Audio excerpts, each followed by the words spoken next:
That's the best problem I've ever done. So this is supposed to make sure that I'm done. Okay. Two. Hey. What does it do? All right. Hey, real quick. We're going to go through a couple notes here, and then I'm going to give you the rest class day to actually work on your assignment. I want to go through this pretty quick today because I gave you practically no time yesterday to work on your assignment, and I want to give you plenty of time because it is due tomorrow. That's your page 324, 336. Now, today, here's what I want to go through. So if you haven't written this down yet, or you didn't get a chance, or you were not here yesterday, we're talking about rational functions. Okay, not just rational roots, not just checking like what are your X-intercepts. We are actually attempting to graph very complicated looking functions that most people wouldn't necessarily think that you can graph because they're not polynomials. Okay, now, there are still rules that we follow for graphing. Right? There's still rules for graphing. And these are the rules we've been talking about since the very first section of this chapter. Number one rule, end behavior.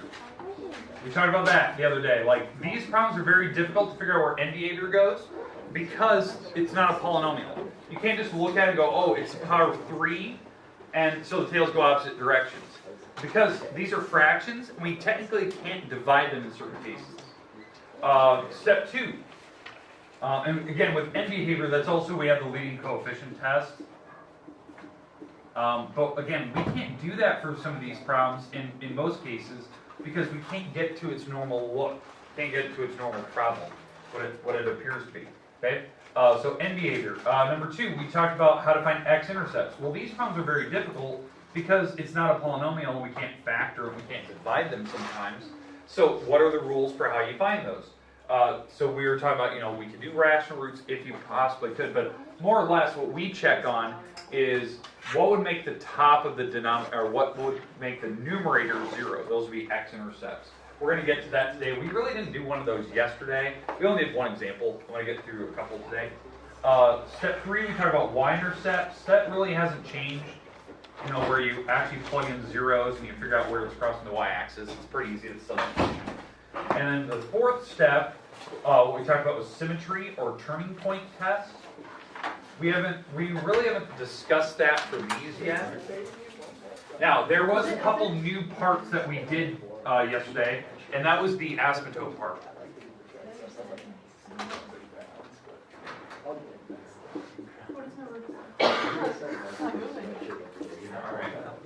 Alright.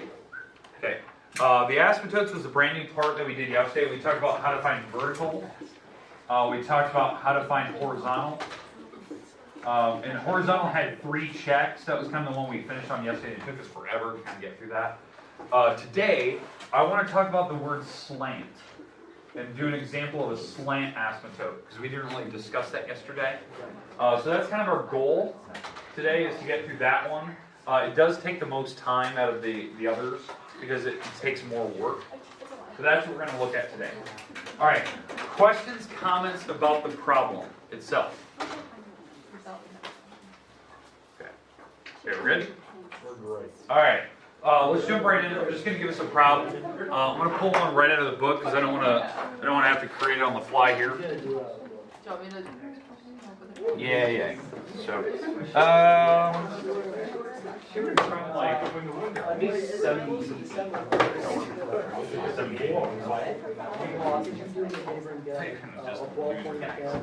Just hold it for me. Okay. Hey. All right. So we're going to go through one example today. Try to get through all 3 of these checks for how you do it. And then once we're through that problem, we'll see kind of roughly what the graph looks like, and then we're done for the day. It's pretty straightforward, and I want to give you the rest of the class where you can actually work.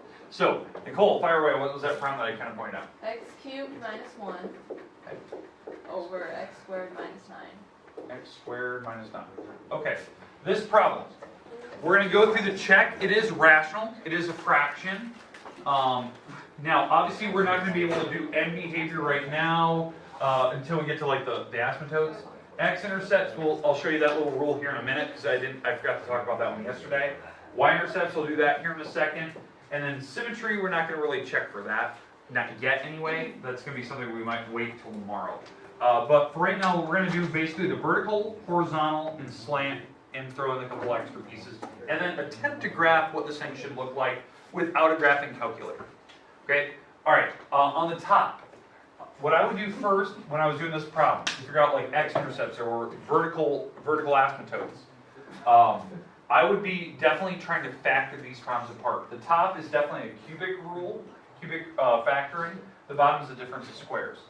So the bottom turns out to be x plus 3, x minus 3.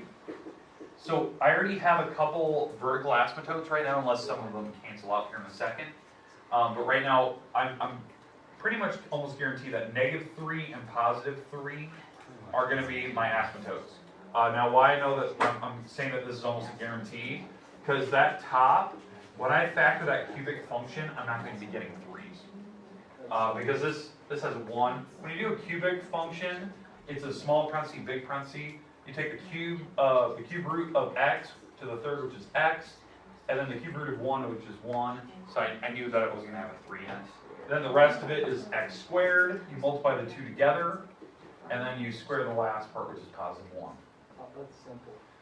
But it looks like none of the parentheses cancel on me, so these are most definitely the vertical asymptotes. So, okay, now, the next part. Now that I know where or I know where my vertical asymptotes are, I forgot to tell you yesterday that this problem has potential to have another x-intercept, even though we threw out 3 and -3. What you do is you look at the very top of your function, not the denominator, but the numerator. Is there a number that can make the top 0? 1. The number 1. The number 1 can actually make the top 0, which is an actual x-intercept. A lot of people always forget that you can make that. That's one specific spot where it can actually cross.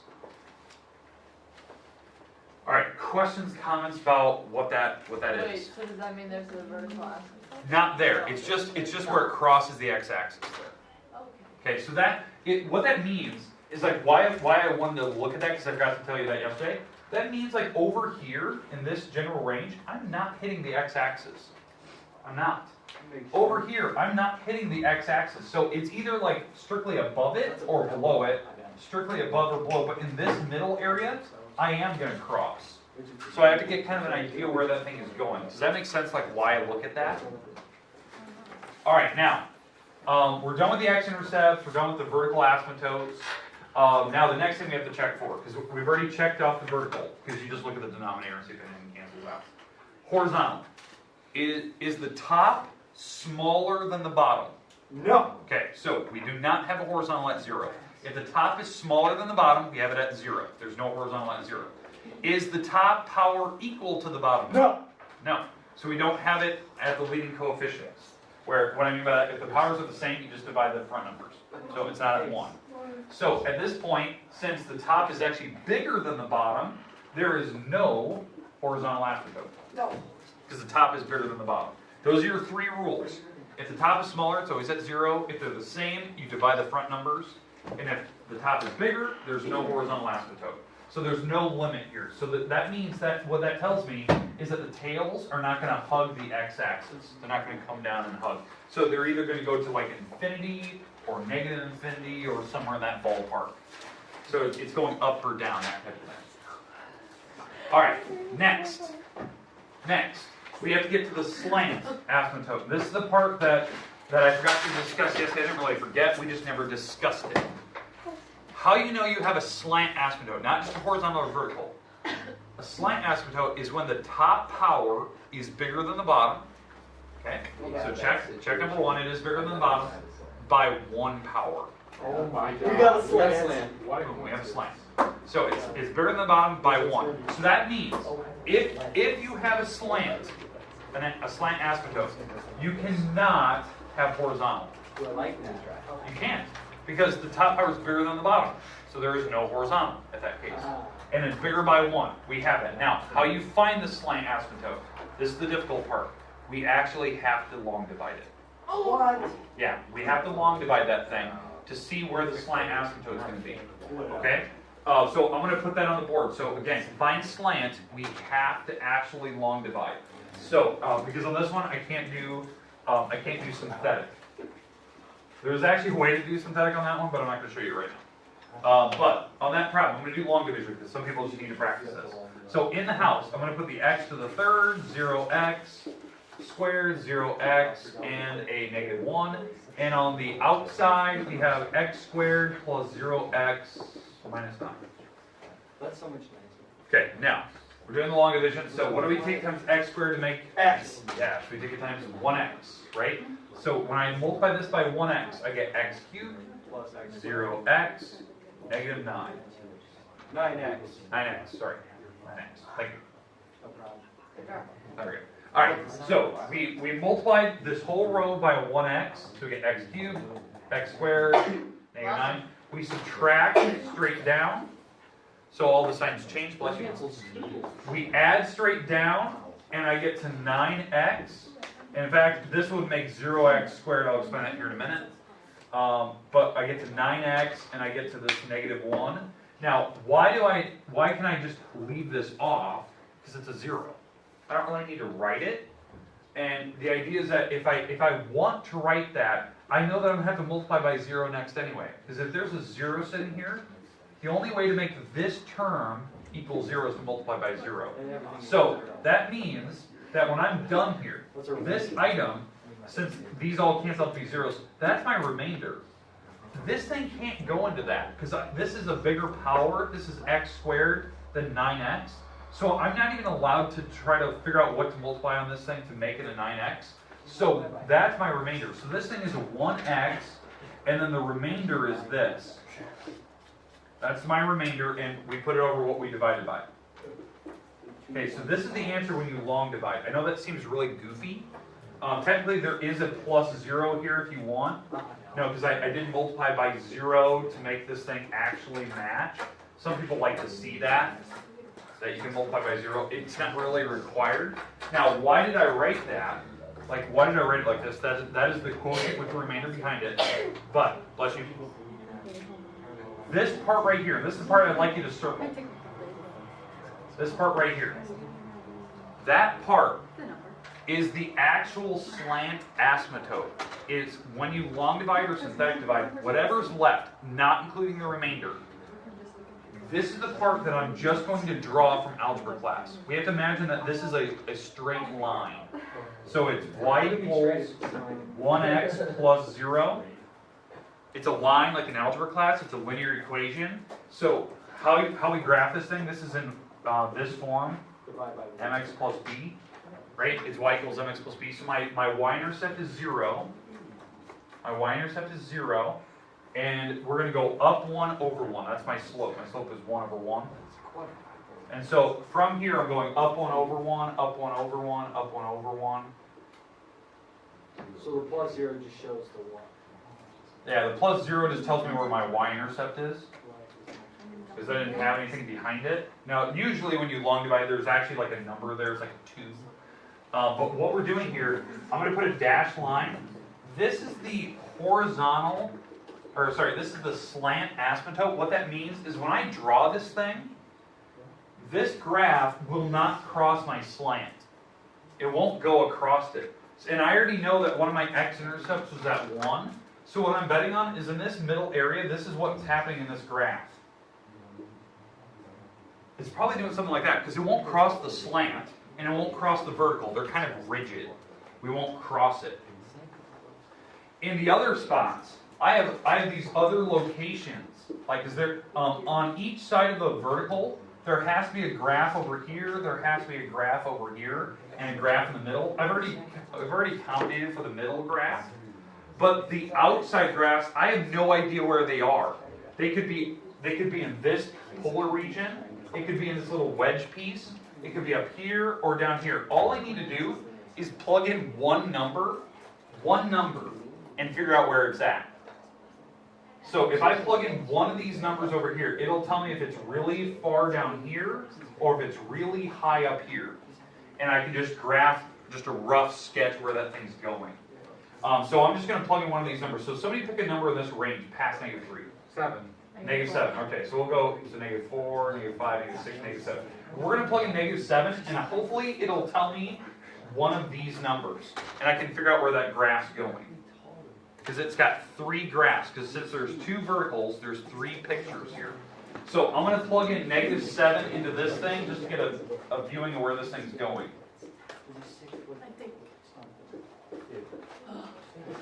And it looks like when I plug in a -7, hey, so when I plug in a -7, this turns out to be 49 minus 9 on the bottom. This turns out to be a really big negative number minus 1 more on the top.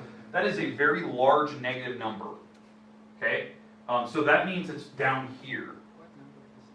Because I didn't have to do the math. I know it's going to be down here. So my graph is probably doing something like this.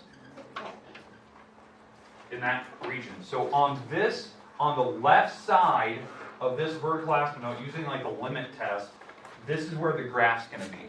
Because I can't cross the slant, and I can't cross the vertical, but I have to have 3 individual pictures, because the verticals tell me that there's 3. And now what I'm betting on is if I do the math here, the other one's going to be up here. Okay, the other one's going to be on the other side, but to check that, I'm just going to plug in a number like what I hear, 6. What? So I'm going to plug in 6. I just heard that number, sorry. But I'm going to plug in 6, and I'm going to see, and I'm betting on that number will be way up above. So if I plug in a 6 here. You just like guess and check, kind of? Yeah, just a guess and check. I just want to see what's going to happen. So this turns out to be a really big number, -1, and then this number turns out to be 36 minus 9, which that's smaller. So this is a really big positive number. So it's definitely up there. So this is probably my graph. So now if we go to Google and you type in that function, this is what you're going to see. Will it show the asymptotes? I don't think Google will. I'm going to pull it up just so you can see it here in a second. I don't think Google will actually graph it. If you go to Wolfram Alpha, it would. It would show you where the asymptotes are. But I'm going to pull this up just so you can see this. But this is what I'm believing that the sketch is going to look like. Something very similar to this. And again, this is just doing rough sketches without a calculator in front of me. Getting, just doing the asymptotes, figuring out where like rough numbers are. I didn't even do a y-intercept. I could actually do that here in a minute. If I plug in zeros for all the x's, it should be positive 1/9. So it's in that ballpark here. So this middle region I'm a little cautious of. I have no idea what's happening here in the middle. It could be like, there could be this potential where it's like this weird cubic function where it's doing this, but I know the outsides can't cross the ridges. So the middle, I'm hesitant. I could definitely see this thing doing this, even though it's crossing over the slant. Typically, like, we don't really care about the middle area. It's the outsides that we don't cross. I'm a little hesitant what this middle is doing. I think it's doing something like this, but I could definitely see it going up and trying to be almost symmetrical, like odds symmetry. Now let's graph it. Let's see what happens. All right, here we go. Let's graph this thing on the Google machine, and let's see what happens here.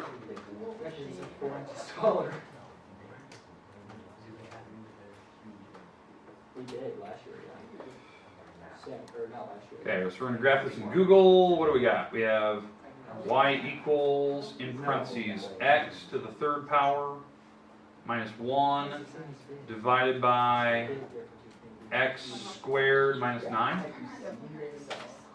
Okay, I'll pull this up and put it on the board here. There's a big difference. It did. So it went right through the middle. So, all right, let's zoom out a little bit so we get a kind of a feel for how this graph works. So the middle ground is always kind of the most hesitant part. And by doing the y-intercept, it kind of told me where this thing was going to go. It kind of told me if I was going to go down or if I was going to go up. Because when I checked the y-intercept, I said it was going to be positive 1/9. And so 1/9 was above 0. So it was crossing over that slant. Usually it never does. But this one happened to have a y-intercept. So it did cross through the middle. And that was kind of the rough guesstimate that I thought we were going to have here. The outsides look really good. The middle ground was just kind of that hesitant part that I was just kind of trying to figure out. And you can plug in numbers to see where that's going to go to. But not too bad. Pretty accurate. Without a calculator in front of me, I can get a rough sketch of what that thing's doing. Now, why that's important is if you're trying to predict numbers later on, I can tell you if they're going to be positive or negative numbers. Like if I want to ask like where's 25 going to be? Well, it was going to be above the x-axis, so it's going to be a positive number. Those are little things I check for. Okay, so in this particular case, it didn't give me the intercepts, but I don't know if you can click like more info and maybe it'll. But how is that one like that? The middle? Yeah. Because it did have a y-intercept, so it did actually cross the slant. Okay. Usually, like I was predicting that it was going to go down, but when you actually plugged in 0 into this thing, it actually gave me positive 1 over 9. So it did actually cross the slant through the middle. So the y-intercept would actually told So you that. it can cross the slant? Only in that middle weird gray area. The outsides it can't. So that's why like these were going to be really rigid. I knew they couldn't Like, cross. say we have that problem, would you want us to grab this or grab This. So this. And because again, if I was doing this on a test, I'd be plugging in just a few numbers to see where that thing's going. Kind of on the outside. Not just 1 or 2 because I know I can guesstimate it, Yeah. but actually plugging like some numbers in the middle, some numbers on the outsides. Alright, but we're done for the day. You have the remaining part of class, 15 minutes or so. Actually 20 minutes, sorry, 20 minutes, where you can work on your homework. There you go. Or big. Big or huge. Which ag do you think would be? Big. Ah! It's Sam Cataldo future.